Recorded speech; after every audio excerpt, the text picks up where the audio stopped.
what is it that you actually do? What's your go-to answer?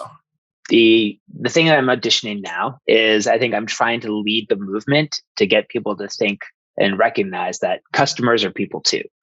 And here's what I mean. So we're a content marketing agency.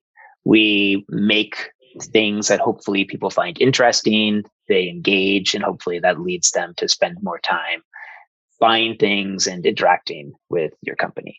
Our mission, though, is broader than that. And we have a particular point of view.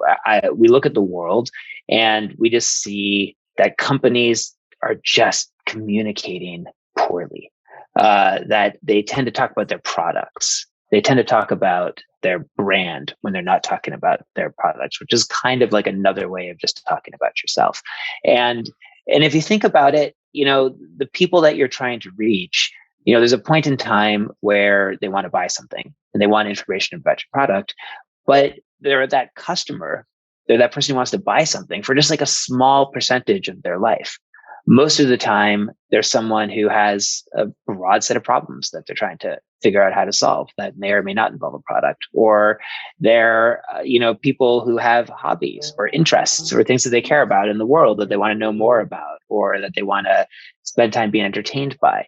And when we take this narrow view of thinking only about the people that you're trying to reach, that you're trying to sell to as customers, you're only thinking about 10% maybe of the points in time when you have an opportunity to interact with them, the times when they're in the buying headspace. And if you think more broadly and you think of them as, customers or people too, it opens up all these different ways that you can potentially have a meaningful interaction with them, that you can have a conversation with them about something that they might care about, that you can, do something that's valuable to them, that they appreciate, that makes them feel something about you. And our goal as an agency, as a content marketing agency, is to work with our clients to help identify what are these moments, what are the kinds of conversations that you can have with people outside the world of sales conversation, these non-sales moments. And then how do you make the things that people can enjoy interacting with or get value out of? And then lastly, how do you figure out as an organization, if you're going to spend money to make all this non-sales content stuff that doesn't sell a product, like what is it doing for you? How is it helping you? Because it sounds really cool to think about people as people and to make things that they're going to find interesting. But at the end of the day, as a business, you have to make sure that it's, helping your business as well. So how do you do that too? Yeah, I think that's amazing. And it's probably something that is, I think, still hard for business owners to grasp onto, even though you've had guys like Gary Vee, championing and pushing, saying people should be doing it for years. And then I still, for me, one of the hindrances, and I would love to know what your viewpoint is on why people don't do it. But I still see people saying, oh, but if I do that, it's not professional.